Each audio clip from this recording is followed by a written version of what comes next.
नमस्कार दोस्तों, स्वागत है आपका अपने चैनल कीज टू सक्सेस में। 16 नवंबर सेकेंड शिफ्ट के कुछ और क्वेश्चन मिले हैं जीके और हिंदी के, तो उन्हें भी डिस्कस कर लेते हैं। इसके पहले हमने फर्स्ट शिफ्ट और सेकेंड शिफ्ट के कुछ क्वेश्चन डाल दिए। जैसे जैसे हमें क्वेश्चन मिलते जाएंगे हम क्वेश्चन डालते जाएंगे। मैथ्स और रीजनिंग के कुछ ज़्यादा क्वेश्चन नहीं मिले, बस अब उनका टॉपिक बता देंगे हम आपको कि कौन से टॉपिक से पूछे जा रहे हैं क्वेश्चन, तो आप उससे लगा लीजिएंगे। और क्वेश्चन बहुत इजी है, आप लोग देखेंगे तो ओरल ही कर लेंगे कुछ लोग तो चलिए जीके और हिंदी के कौन कौन से क्वेश्चन पूछे हैं वो देख लेते हैं। और पहला क्वेश्चन क्या है जो मिला नया, नीति आयोग के सीईओ पूछे थे, कौन है? तो अमिताभ कांत, आप सभी को पता है।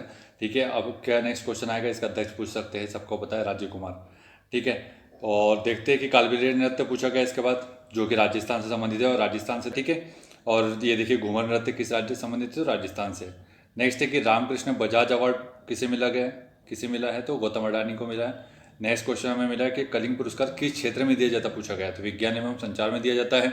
और किस वर्ष इस्टेब्लिश हुआ था, ये आप लोग कमेंट बॉक्स में कमेंट करके बताएंगे। और कौन सी संस्था ये अवार्ड देती है ये भी बताएंगे, क्योंकि आपको पता है कि अब ये पर्टिकुलर एक टॉपिक को चूज करके उसके आसपास के जितने क्वेश्चन बन सकते हैं वो सब पूछ रहा है।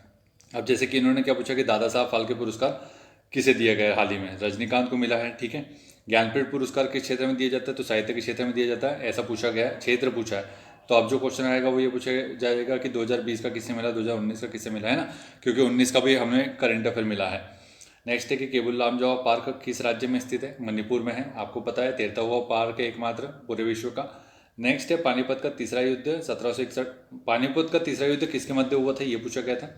तो आपको पता है कि 1761 में सदाशिवराव भाव, जिसने मराठा सेना का नेतृत्व किया था, और अहमद शाह अब्दाली के मध्य हुआ था। ठीक है, नेक्स्ट है कि WHO की स्थापना पूछी गई थी, तो किस वर्ष हुई थी? तो 7 अप्रैल 1948। और आपको पता है कि सुबह क्या पूछा गया था? नाबार्ड की स्थापना पूछी गई थी। ठीक है, इसके बाद क्या पूछा गया है कि सत्यमेव जयते कहाँ से लिया गया है? तो कहाँ से लिया गया है सभी को पता, मुंडकोपनिषद से लिया गया है।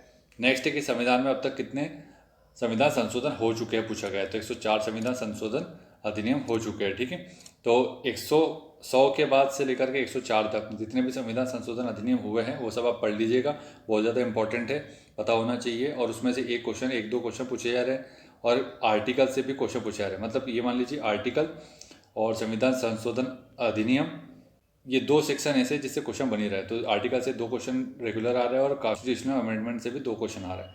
तो यहाँ से 2-4 क्वेश्चन आपके सही हो सकते हैं। इसके बाद एक बुक पूछी गई थी 400 डेज, किसकी बुक है? तो ये बुक थी चेतन भगत की। नेक्स्ट है कि ऐसी कौन सी नदी है जो कर्क रेखा को 2 बार काटती है ना? तो कौन सी नदी है वो? भारत की माही नदी है। नेक्स्ट है कि भारत में GST कब लागू किया गया, पूछा गया था।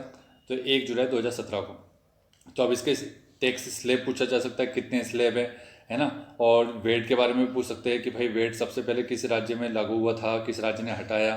तो GST सबसे पहले किस राज्य में लागू किया गया? तो अगर मध्य प्रदेश का तो वैसे स्पेसिफाई नहीं पूछेगा, लेकिन जो MP के स्टूडेंट उनको पता होना चाहिए कि MP में GST कब लागू किया गया, है ना? सबसे पहला स्टेट कौन सा था और सबसे लास्ट का स्टेट कौन सा था, और अभी भी ऐसा कौन सा स्टेट है जिसमें GST लागू नहीं है। तो ये सब क्वेश्चन आपको पता होना चाहिए। नेक्स्ट है कि भितरकनिका राष्ट्रीय, अब GST काउंसिल के बारे में भी आपको पता होना चाहिए। GST काउंसिल आपको पता है कि बैठक होती है वार्षिक, तो ये कौन से आर्टिकल में? 269A में है ना? ठीक है, तो ऐसे आर्टिकल पता होना चाहिए आपको। नेक्स्ट देखते हैं कि भितरकनिका राष्ट्रीय पार्क कहाँ स्थित है, पूछा गया। तो कहाँ पर है? उड़ीसा में। इसके बाद और क्या, अब ये भितरकनिका पार्क किस लिए फेमस है ये भी पूछा जा सकता है। नेक्स्ट है कि विटामिन डी का रासायनिक नाम। अब जैसे सुबह की शिफ्ट में क्या है, विटामिन A और C का ऑलरेडी और E का पूछा जा चुका है ना? तो विटामिन डी का सेकंड शिफ्ट में पूछ लिया। तो कैल्सीफेरॉल, और इससे संबंधित जो डिसीज में आपको फर्स्ट शिफ्ट में मैंने बोल दिया था कि जो भी डिसीज है वो आप पढ़ लीजिएगा और आविष्कारक के नाम पढ़ लीजिएगा, तो वो भी पूछा गया था, आपको इसमें मिल जाएगा। ठीक है, मैं अभी बताऊंगा तो आपको। इसके बाद क्या पूछा गया था कि कर्नाटक के गवर्नर कौन है? तो कौन है? थावरचंद गहलोत है। नेक्स्ट है प्रवासी भारतीय दिवस किस दिन मनाया जाता है? सभी को पता है, 9 जनवरी को मनाया जाता है। ठीक है, अयोध्या किस नदी के किनारे स्थित है? सरयू नदी पे, या सरजू बोल दीजिए, जो भी आपको बोलना चाहे। तो ऐसे बहुत सारे क्वेश्चन बन रहे हैं। ठीक है, तो आप इसके ऊपर नज़र रखिए, इसके आसपास के जो भी क्वेश्चन बन सकते हैं वो उसके ऊपर बिल्कुल नज़र रखिए। आप 80-90 क्वेश्चन भी सही कर सकते हैं, कोई बड़ी बात नहीं है इसमें। अजंता की गुफाएं किस राज्य में स्थित है? तो इतना इजी क्वेश्चन पूछा नहीं गया होगा, वैसे कोई शहर का नाम पूछा गया होगा, लेकिन हमें क्वेश्चन ये मिला है कि अजंता की गुफाएं किस राज्य में स्थित है? तो महाराष्ट्र में। इसके बाद क्वेश्चन ये मिला कि इटाई रोग, मैंने आपको फर्स्ट शिफ्ट में ही बोल दिया था जब एनालिसिस बताया था आपको कि रोग आएंगे। तो रोग, इटाई रोग पूछा गया तो कैडमियम से संबंधित है। ठीक है, तो मिनीमाता हो सकता है, मिनीमाता भी पूछ ले, बहुत सारे रोग हैं। अब डेंगू है, चिकनगुनिया है, कोरोना वायरस, तो कोरोना वायरस से संबंधित जितने भी क्वेश्चन बन सकते हैं वो बिल्कुल पूछे जा सकते हैं। इसका नेक्स्ट क्वेश्चन क्या पूछा गया है, स्वदेशी आंदोलन कब शुरू किया गया? 7 अगस्त 1905 को किया गया। तो ये कहाँ से शुरू किया गया ये देखा जा सकता है ना। नेक्स्ट है कि नियाग्रा जलप्रपात कहाँ स्थित है, पूछा गया। ये कनाडा में है, कनाडा और यूएसए की सीमा पर है, नियाग्रा नदी के ऊपर। नेक्स्ट है कि ईगास फेस्टिवल किस राज्य में मनाया जाता है, पूछा गया है। तो कहाँ पर मनाया जाता है, उत्तराखंड में। नेक्स्ट है कि इंग्लिश डिक्शनरी के अनुसार वर्ष 2019 में पूछा गया वर्ड ऑफ द ईयर, तो कौन था, क्लाइमेट इमरजेंसी। तो ये 2019 का करंट अफेयर था, बहुत लोगों से बना ही नहीं है क्वेश्चन, ठीक है। इसका नेक्स्ट है कि धर्मनिरपेक्ष शब्द भारतीय संविधान में कब जोड़ा गया, 1976 में 42वां संविधान संशोधन अधिनियम के तहत, ठीक है। तो ये सब आपको देखना है, खासकर जो पॉलिटी में जो कुछ अधिनियम दिए हैं ना स्टार्टिंग में, वो देखना है आपको, 42वां अधिनियम और 44वां। और इसके अलावा मैंने एक वीडियो डाला है कि आर्टिकल को लेकर के आप एक वीडियो सर्च कर सकते हैं, या मैं इस वीडियो के लास्ट में एंड स्क्रीन में जोड़ दूंगा। तो आपको ये पता चल जाएगा कि कौन से आर्टिकल इंपॉर्टेंट है और कौन से पढ़ने चाहिए, कौन से नहीं पढ़ने चाहिए। मैंने उसमें सिर्फ नंबर बताया, मैंने आपको ये नहीं बताया कि आर्टिकल में ये है, वो है, ये है। आपको सिर्फ नंबर पता होना चाहिए, और आप फिर उसके बाद एक लिस्ट बना लीजिए और अपने सामने रखिए, क्योंकि वहाँ से 2 नंबर पक्के होने वाले हैं आपके, ठीक है। तो एक लिस्ट बनाइए, सुबह शाम देखिए, उसके ब्रश करते हुए चाहे किसी भी टाइम पे देखिए, सोते हुए 2-3 बार देखेंगे तो आराम से याद हो जाएगा, ठीक है। तो वो वीडियो जरूर देखिएगा, इंपॉर्टेंट। इसका नेक्स्ट है कि किस अनुच्छेद के तहत राष्ट्रपति उच्चतम न्यायालय से परामर्श मांगते हैं, ठीक है। तो ये परामर्श जो होता है वो सलाहकारी होता है, ना कि बाध्यकारी होता है, ये भी हो सकता है पूछा जाए। तो आर्टिकल 143 है। नेक्स्ट है कि रचना, अब हिंदी के कुछ क्वेश्चन मिले हैं, कुछ ही क्वेश्चन मिल पा रहे हैं, कुछ लोगों को याद नहीं आ पा रहे हैं हिंदी के क्वेश्चन, ठीक है। तो जैसे जैसे हमें क्वेश्चन पता चलते रहेंगे, हम वैसे वैसे एक एक वीडियो डालते रहेंगे, और वीडियो छोटे ही डालेंगे जिससे कि आपका समय ज़्यादा ना लगे।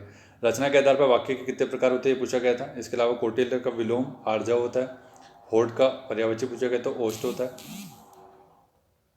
द्वैत का विलोम पूछा गया तो अद्वैत होता है, ठीक। तो दोस्तों वीडियो बहुत मेहनत करके बनाया जा रहा है, ठीक है। अगर ये मेहनत अच्छी लग रही है तो वीडियो को लाइक और शेयर करें अपने दोस्तों के साथ। बहुत सारे लोग अपने दोस्तों और ग्रुप्स में, जितने भी ग्रुप्स है, फेसबुक, इंस्टाग्राम या व्हाट्सएप, जो भी ग्रुप्स है, टेलीग्राम, वहाँ पर शेयर करें, लोगों को जोड़े अपने साथ, ताकि क्या है कि हम जो मेहनत कर रहे हैं वो उस मेहनत में आपका भी योगदान होना चाहिए, ठीक है। हम आपके लिए इतनी मेहनत कर रहे हैं तो आप भी इतना कर सकते हैं। बाकी जिन्होंने अभी तक चैनल को सब्सक्राइब नहीं किया, चैनल को सब्सक्राइब कर लीजिए, क्योंकि एसएससी जीडी के जितने भी क्वेश्चन है वो सब कवर कर लिए जाएंगे।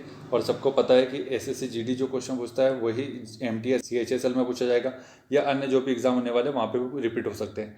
तो ये क्वेश्चन सिर्फ एसएससी के लिए नहीं, बाकी जितने भी एग्जाम है, एनटीपीसी है, ग्रुप डी है, सभी में पूछे जा सकते हैं। तो हमारे साथ बने रहिए।